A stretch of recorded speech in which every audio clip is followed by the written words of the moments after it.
everybody. Actually, today I have my friend and colleague Dr. Jyoti with me, and today we are going to discuss very important topic, punctuality.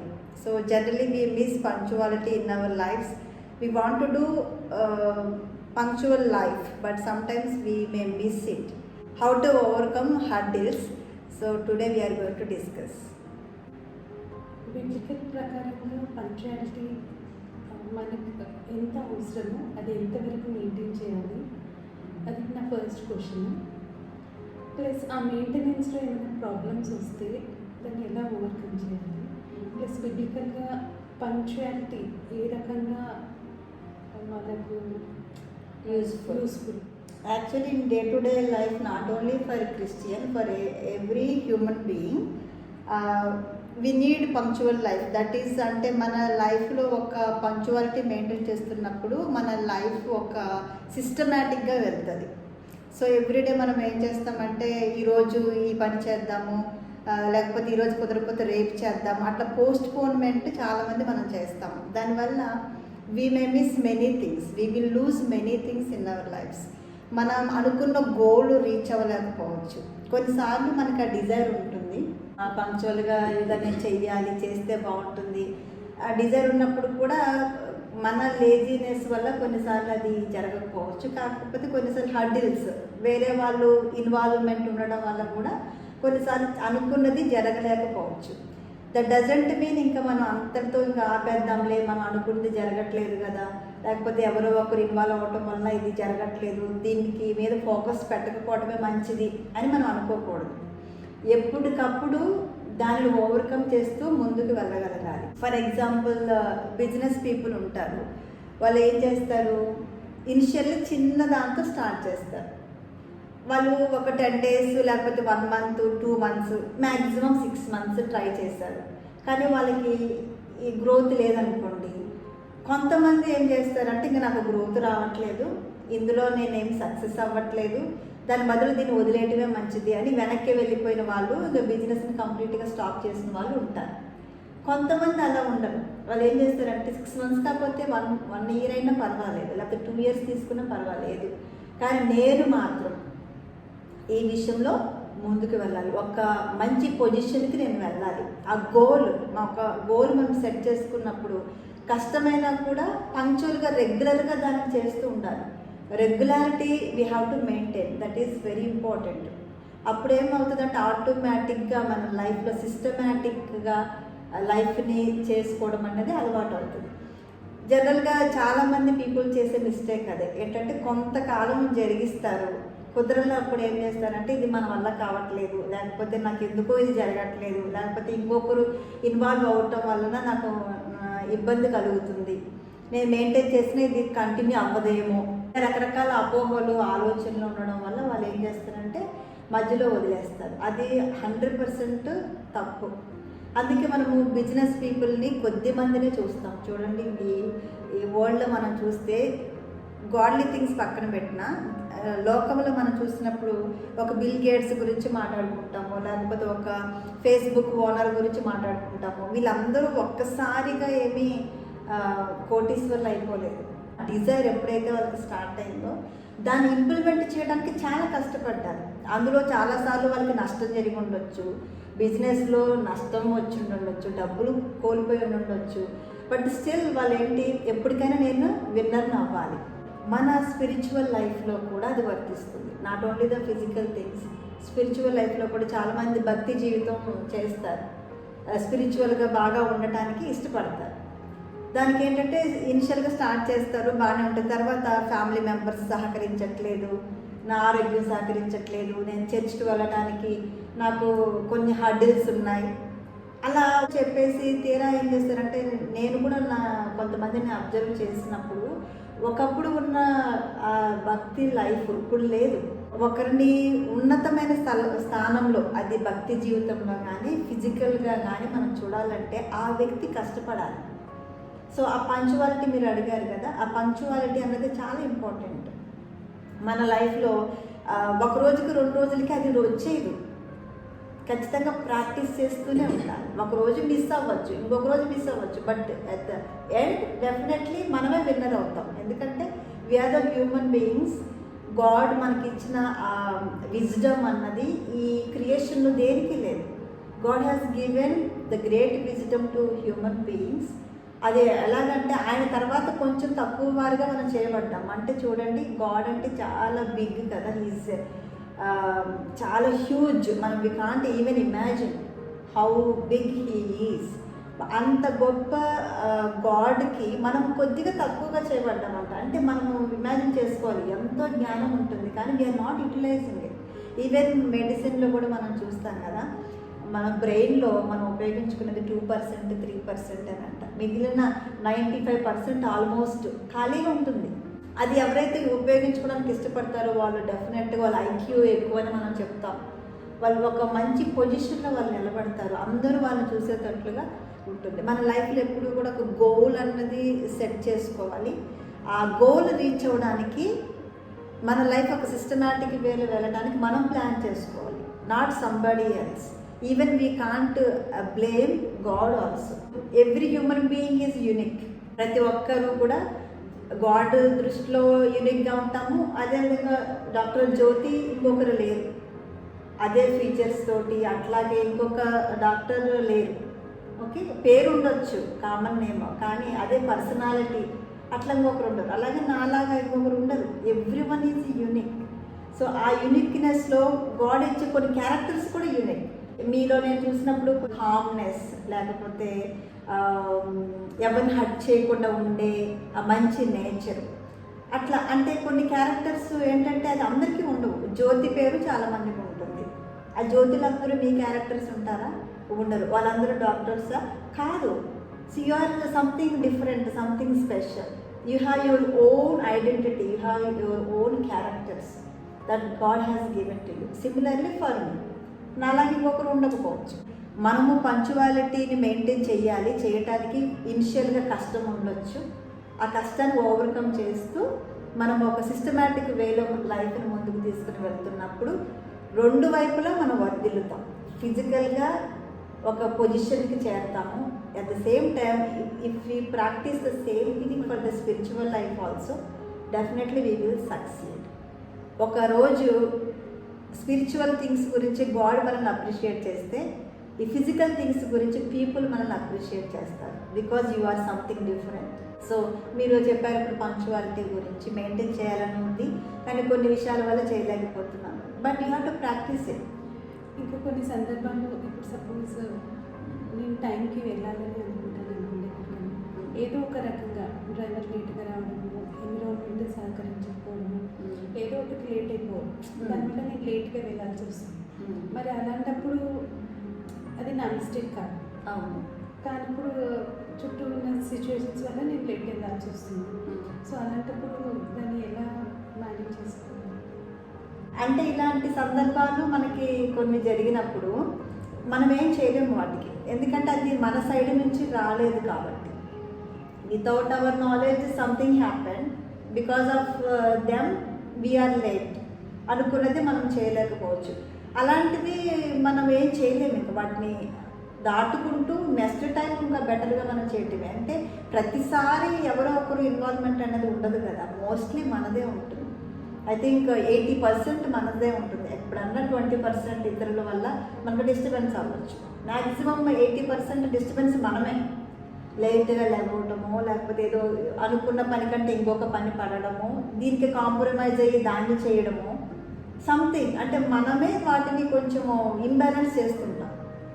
So we have to rectify that problem. ఒకసారి కూర్చొని మనము రాసుకోవాలి, okay ఇట్లా చేస్తున్నాను, దీనివల్ల ఇలా అవుతుంది, రెండోసారి రిపీట్ అవ్వకుండా ఉండాలంటే ఏం చేయాలి. మిస్టేక్స్లో నుంచి మనం ఎక్కువగా నేర్చుకుంటాం. అలా ఒకే సెటప్లో వెళ్తున్నాం అనుకోండి, చాలా విషయాలు మనకు తెలియదు. కానీ కొన్నిసార్లు మిస్టేక్స్ జరిగినప్పుడు నెక్స్ట్ టైం ఇలాంటి మిస్టేక్ అయితే నేను చెయ్యకూడదు, దీనివల్ల నేను చాలా లూజ్ అయ్యాను అని మనకు అనిపించినప్పుడు వాటి నుంచి మనం లర్న్ అవుతాము. ఇంకొంచెం బెటర్గా లైఫ్ని కన్వర్ట్ చేసుకోవడానికి మనకి అవకాశం ఉంటుంది. కాబట్టి అంటే ఇతరుల వల్ల జరిగేవి మనం ఏం చేయలేము, అది నా పాయింట్. అవి పక్కన పెట్టేసుకుంటూ we have to carry on our life. But మన సైడ్ నుంచి వచ్చేవి మనమే ఎక్కువ, మ్యాక్సిమం మనమే. కాబట్టి మన దగ్గర ఏం మిస్టేక్స్ ఉన్నాయో వాటిని రెక్టిఫై చేసుకుంటూ ముందుకు వెళ్ళడం. ఇంకా బిబ్లికల్గా పంక్చువాలిటీ మెయింటైన్ చేసే దానిలో వచ్చే బ్లెస్సింగ్స్ ఏమైనా ఎగ్జాంపుల్స్? డెఫినెట్గా ఫర్ ఎగ్జాంపుల్ విలియం కేరీ అనే ఆయన ఏం చేశారంటే మన ఇండియాకి వచ్చారు. అతను 40 లాంగ్వేజెస్లో బైబిల్ని ట్రాన్స్లేట్ చేశారు. అందులో తెలుగు కూడా ఒకటి. చాలా కష్టపడి చాలా లాంగ్వేజెస్ తను నేర్చుకొని కొంతమందిని ఆ లాంగ్వేజ్ వచ్చిన వాళ్ళని దగ్గర పెట్టుకొని, ఫర్ ఎగ్జాంపుల్ తెలుగు అనుకోండి, తెలుగు బ్రాహ్మణ్స్ని కొంతమందిని ఆయన దగ్గర పెట్టుకొని ఇతను కూడా తెలుగు నేర్చుకొని వాళ్ళ సహాయంతో బైబిల్ రాయటం జరిగింది. ఇనిషియల్ డేస్లో అతను ఈ బైబిల్ అంతా తర్జుమా చేసిన తర్వాత కొన్ని లాంగ్వేజెస్ అతను ఇంట్లో పెట్టుకున్నాడంట. అప్పుడు ఏం జరిగిందంటే అగ్ని ప్రమాదం సంభవించింది. అగ్ని ప్రమాదంలో మొత్తము ఏవైతే అతను చేసి పెట్టుకున్నాడో ఎంత కష్టం అంటే ఇప్పుడు ఒక లాంగ్వేజ్ నేర్చుకోవడం అన్నది ఇట్స్ వెరీ వెరీ డిఫికల్ట్. అలాంటిది 40 లాంగ్వేజెస్లో అతను కష్టపడి ఎంతో కొంత నేర్చుకుని మిగిలిన వాళ్ళ సహాయంతో అతను బైబిల్ రాయడం అన్నది ఇట్స్ వెరీ బిగ్ టాస్క్. ఒక గోల్ అతను పెట్టుకున్నాడు ఏంటంటే, నేను ఇండియాలో చాలా లాంగ్వేజెస్ ఉన్నాయి, వీళ్ళందరికీ రియల్ గాడ్ని నేను ఇంట్రడ్యూస్ చేయాలి. That is his goal. దానికోసము ఇండియా రావడం వల్ల he lost so many things. He lost his wife, he lost his children because of the so many epidemic diseases at that time, but he never turned back. అంత కష్టంలో కూడా ఇంత ఇబ్బంది పడుతున్నాను ఇండియాలో, నాకు అవసరమా అని అనుకోలేదు. ఎందుకంటే ఒక గోల్ పెట్టుకున్నాడు, గాడ్ కోసం నేను జీవించాలి. ఒక పంక్చువల్ లైఫ్ అలవాటు చేసుకున్నాడు. ఒక సిస్టమేటిక్గా తన లైఫ్ లీడ్ చేయడానికి ఇష్టపడ్డాడు. ఎలాగైనా సరే ఈ గోల్ నేను కంప్లీట్ చేయాలి. నాకు ఎంత నష్టం జరిగినా, పర్సనల్గా ఎంత ఇబ్బంది పడినా నేను మాత్రం వెళ్ళను అని ఆ పట్టుదలతో అతను ఏం చేశాడంటే కొన్ని లాంగ్వేజెస్ ట్రాన్స్లేట్ చేసిన తర్వాత అగ్ని ప్రమాదం వచ్చి మొత్తం కాలిపోయినప్పుడు జనరల్గా ఏ హ్యూమన్ బీయింగ్ అయినా అసలు ఎలా ఉంటుంది? నేను ఇంత కష్టపడ్డాను 2 సంవత్సరాలు, నా కష్టమంతా ఇలా పోయింది. మనుషుల మీద కోపం రావచ్చు, గాడ్ మీద కోపం రావచ్చు, తన మీద తనకే కోపం రావచ్చు, నేను ఇంకా ఎందుకు ఇక్కడ ఉన్నానని. కానీ అవేమీ అతను చేయలేదు. He never say anything about anyone. So మళ్ళీ స్టార్ట్ చేశాడు, మళ్ళీ మొదలుపెట్టాడు. ఆ విధంగా చాలా టైం తనకి పట్టింది. మొత్తం 40 లాంగ్వేజెస్లో బైబిల్ని రాయటానికి దేవుడు అతనికి కృప చూపించారు. అతను ఆ పట్టుదల ఉంది కాబట్టే దేవుడు ఆనర్ చేశారు. ఇలా కాదు, నేను ఎంత చేసినా ఎంత ప్రయత్నం చేసినా నాకు ఇబ్బంది వస్తుంది, నా ఫ్యామిలీని మొత్తం నేను కోల్పోయాను, నేను కష్టపడి చేసిందంతా అగ్గిపాలైపోయింది, నేను మళ్ళీ తిరిగి నా దేశానికి వెళ్ళిపోవటమే కరెక్ట్ అని అనుకొని ఉండుంటే ఈరోజు తెలుగు బైబిల్ మనం చదువుతూ ఉండేవాళ్ళం కాదు. చాలామంది ఇంగ్లీష్ రాని వాళ్ళు, తెలుగు చదివే వాళ్ళకి దేవుడి గురించి తెలిసే అవకాశం ఉండేది కాదు. బైబిల్ని బట్టి ఎంతోమంది నిజమైన దేవుని తెలుసుకోవడానికి ఒక అవకాశం దొరికింది. బట్ ఆ విలియం కేరీ యొక్క పట్టుదలను బట్టి ఆ గోల్ రీచ్ అయ్యాడా లేదా? లేట్ అయింది. తను అనుకున్న టయానికి అదేం జరగలేదు, లేట్ అయింది, ఇయర్స్ పట్టింది, కానీ it happen. That's what I want to emphasise. ఒక దైవజనుడంట రోజుకి ఖచ్చితంగా ఎవరికొకరికి స్వార్థ ప్రకటించకపోతే నిద్ర పట్టేది కాదంట. ఒకరోజు ఎవరు దొరకలేదు అతనికి. ఇప్పుడు కాదు, 50 years బ్యాక్. ఇప్పుడంటే ఎక్కడ పడితే అక్కడ మనకి టీవీలు, మీటింగ్స్ అవైలబుల్గా ఉన్నాయి. Once upon a time it's not like that. Very difficult to preach even gospel. ఆ రోజు ఎవరు అతనికి దొరకలేదు, కానీ మనసంతా చాలా బాధగా ఉంది. నేను ఎవరికి ఈరోజు గాస్పుల్ ప్రీచ్ చేయలేకపోయాను, ఒక్కరు దొరికినా బాగుండు అని అనుకొని నైట్ అయిపోయింది. ఇంటికి వెళ్ళే టైంలో అంట మనకి కరెంటు స్తంభాల్లో ఉంటాయి కదా, రోడ్డు పక్కన ఉంటాయి. రోడ్డు పక్కన కరెంటు స్తంభం దగ్గర నిలబడి చెట్లు కన్నా చెప్దాం ఈరోజు, అవి కూడా లైఫ్ ఉన్నవే కదా, ఏదో ఒకటి, అవి కూడా సృష్టిలో ఒక భాగమే కదా, వింటాయి, ఒక మంచి మాటలు చెప్తాము, గాడ్ గురించి మాట్లాడదామని అతను చిన్న వర్డ్ ఏదో గాడ్ లవ్స్ యూ సంథింగ్ 2-3 మాటలు చెప్పాడంట. చెప్పేసి వెళ్ళిపోతుంటే కాళ్ళ మీద ఎవరో వచ్చి పడ్డారు. ఒక 3-4 పడ్డారు కాళ్ళ దగ్గర. భయపడిపోయాడు. అప్పట్లో పెద్దగా లైటింగ్ లేదు, ఏదో చిన్న చిన్న లైట్లు ఉండేవి. భయపడిపోయాడంట. ఎవరంటే ఏడుస్తూ ఉన్నారంట. మీరేదో రెండు మాటలు చెప్పారు, God loves you, God will forgive you అని చెప్పారు. కానీ మేము దొంగతనాలు చేసేసి అక్కడెక్కడ అవి ఇవి చేసుకుంటూ ఇట్లా రాత్రులు మేము ఇంటికి వెళ్ళిపోతుంటే మీరు వస్తున్న చప్పుడు విని మేము దాక్కున్నాం. ఇక్కడ సంబడి ఎవరో వస్తున్నారు, మనిషి వస్తున్నాడు అని చెప్పి మేము ఇక్కడ దాక్కున్నాము. మీరు ఇక్కడికి వచ్చి దేవుడు మిమ్మల్ని ప్రేమిస్తున్నారు, మీ పాపాలన్నీ దేవుడు క్షమిస్తారు అని చెప్పినప్పుడు మా మనసులో ఎంతగానో కలత చెందాయి. మేము చేస్తున్న తప్పులని దేవుడు క్షమిస్తారా, ఎన్ని దొంగతనాలు చేశాము, అంత పాపం చేశాము అని ఏడుస్తున్నారంట వాళ్ళు. అప్పుడు ఆయన చెప్పారంట, తప్పకుండా మీ పాపాలన్నీ క్షమించబడతాయి, ఇక నుంచి ఆ పాపం చేయకుండా ఉండండి. ఇప్పుడు తెలుసుకున్నారు కదా దేవుడు మిమ్మల్ని ఎంతగానో ప్రేమిస్తున్నారు. ఎందుకంటే నన్ను సృష్టించిన దేవుడు మిమ్మల్ని కూడా సృష్టించారు. For every one he is the only one creator. కాబట్టి మీరు ఇక నుంచి మంచి లైఫ్ చేయండి అని వాళ్ళతో చెప్పి పంపించాడు. అప్పుడు ఆ దైవజనుడు దేవుడికి థ్యాంక్స్ చెప్తున్నాడంట. దేవ, ఎవ్వరు లేరు అనుకున్నా ఈ స్తంభం దగ్గరికి నువ్వు తీసుకొచ్చావు. ఏదో చెట్లతో మాట్లాడదాం అనుకున్నా, కానీ చెట్లతో కాదు నువ్వు మాట్లాడుతున్నావు, మనుషులతో. సో వాళ్ళు అక్కడ ఉన్నారన్న సంగతి నాకు తెలియదు. వాళ్ళ కోసము మీరు నాకు ఈరోజు ఇక్కడ తీసుకొచ్చారని ఎంతోగానో గాడ్ని స్తుతించి వెళ్ళిపోయాడట. అలాగా చూడండి, అతని desire something I have to share today to someone అని అనుకున్న డిజైర్ గాడ్ ఎలా ఫుల్ఫిల్ చేశారు? That is God. ఆయన చేస్తారు డెఫినెట్గా. మనమే కొన్నిసార్లు చాలా సర్ప్రైజ్ అవుతుంది, ఇది ఎలాగ జరిగింది, అసలు నాకు ఇట్లా జరుగుతుందని అసలు అనుకోలేదు, ఇది ఓన్లీ గాడ్కే పాసిబుల్ అనిపిస్తుంది కదా. అది మన డిజైర్ని బట్టి. ఆ రోజు ఆ ప్రీచర్కి ఉన్న డిజైర్ గాడ్ ఎలా ఫుల్ఫిల్ చేశారో మన స్పిరిచువల్ లైఫ్స్లో కూడా. స్పిరిచువల్గా నేను స్ట్రాంగ్గా ఉండాలి, స్పిరిచువల్గా నేను ఒక మంచి పొజిషన్లో ఉండాలి, నా బట్టి అనేక మందిని నేను గాడ్ దగ్గరికి లీడ్ చేయాలి. అంటే this is not a religion అండి, ఏదో రిలీజియన్ గురించి మేము చెప్పట్లేదు. It is something good news. Real God గురించి తెలియపరచడమే తప్ప ఇందులో ఒక మ్యాటర్ మేము రిలీజియస్ మ్యాటర్ ఏమి ఇందులో తీసుకురావట్లేదు. ఆ విధంగా మనం చేయగలిగినప్పుడు ఈవెన్ స్పిరిచువల్గా కూడా గోల్ సెట్ చేసుకుని వెళ్తాం. ఎందుకంటే అపోస్తులైన పౌలు చెప్పాడు, మంచి పోరాటం పోరాడాను, నా పరుగు కడముట్టించాను, విశ్వాసం కాపాడుకున్నాను, నా కొరకు జీవ కిరీటం ఉంచబడింది. ఎంత కాన్ఫిడెంట్ అతనికి! హౌ కెన్ ఈ సే దట్ నా కొరకు ఒక క్రౌన్ ఉంచబడిందని ఎలా చెప్తాడు? Because he did. అతను ఈ లోకంలో ఉన్నప్పుడు ఆ లైఫ్, ఏ లైఫ్ చేస్తే జీవ కిరీటం వస్తుందో తెలుసు కాబట్టి ఆ లైఫ్ చేశాడు. మంచి పోరాడని అంటున్నాడు. అంటే పోరాడాడట. కష్ట సమయంలో కూడా ఎదిరి తీరాల్సింది. యుద్ధంలో బ్యాటిల్లో నిలబడినప్పుడు విన్నర్ అవ్వాలని వెళ్తాడు కదా రాజు, అంతేగాని నేను లూజ్ అయితే అయిపోయింది లేదో నిలబడాలి కదా అని అట్లా వెళ్ళడు. ఎలాగైనా నేను యుద్ధం జయించాలని ఇద్దరు వెళ్తారు, ఇద్దరు పోరాట పటిమ చూపిస్తారు.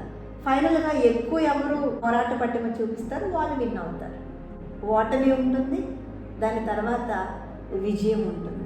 మనల్ని మన ముందు తక్కువ వేసుకోకూడదు. ఫస్ట్ ఆఫ్ ఆల్ నాకేమీ రాదు, నాకేం చేత కాదు, నేనేం చేయలేను, చేయలేకపోతున్నాను, పరిస్థితులు అనుకూలించట్లేదు, ఎప్పుడు ఇలాంటి కామెంట్స్ మనం చేసుకోకూడదు. మన గురించి స్ట్రాంగ్ ఒపీనియన్ ఫస్ట్ మనకు ఉండాలి. పక్కన వాళ్ళ సంగతి పక్కన పెడదాం, మన గురించి స్ట్రాంగ్ ఒపీనియన్ మనకు ఉండాలి. నేను చేయగలను, ఐ కెన్ డూ. పౌలు చెప్తాడు, I can do all things through Christ who strengthens me. మనకి కొన్నిసార్లు మన స్ట్రెంగ్త్ సరిపోకపోవచ్చు. God will give strength, extra strength, additional strength. Already we have strength, but He will give additional strength if you want to do something. ఆ desire మనకు ఉన్నప్పుడు అది కావాలా, అయితే స్ట్రెంగ్త్ తీసుకొచ్చేయి. He will push to do very good things. So అది మనము నేర్చుకున్నప్పుడు, అలవాటు చేసుకున్న వాళ్ళని మనం చాలామందిని చూస్తాం. ఎందుకు వాళ్ళు అంత సక్సెస్ఫుల్ పీపుల్ అయ్యారు? స్పిరిచువల్గా కూడా కొంతమందిని మనం చూస్తాం. ఎందుకంత సక్సెస్ఫుల్ లీడర్స్ అయ్యారు? దే డిడ్ హార్డ్ వర్క్, చాలా కష్టపడ్డారు దాని మీద. కాబట్టి వాళ్ళ లైఫ్లో అది జరిగింది. కాబట్టి మనం కూడా తప్పకుండా చేయగలం. పంక్చువాలిటీ మెయింటైన్ చేయొచ్చు, సిస్టమాటిక్ లైఫ్కి అలవాటు చేసుకోవచ్చు. మనం సెట్ చేసుకున్న గోల్స్ కూడా రీచ్ అవ్వచ్చు. I think everyone can understand what we discuss today about punctuality, and if we set the goals definitely we can reach them by doing punctual life and systematic life. Okay, so మీరు కూడా తప్పకుండా మీ లైఫ్లో ఒక goal set చేసుకోండి, స్పిరిచువల్గా, అదేవిధంగా ఫిజికల్గా కూడా. మీ ఏవైతే మీరు చేయాలనుకుంటున్నారో ఈ లోకంలో ఉన్నప్పుడు, మంచి విషయాలు నేను మాట్లాడేది, ఆ మంచి విషయాలు చేయడానికి మీరు గోల్ పెట్టుకోండి. ఆ గోల్ రీచ్ అవ్వడానికి ఖచ్చితంగా ప్రయాసపడండి. ఒకవేళ లేట్ అయినా కూడా ఖచ్చితంగా మీరు మాత్రం రీచ్ అవుతారు. మనం అలాగా ఉండటానికి దేవుడు మనకు సహాయం చేయను. Thank you.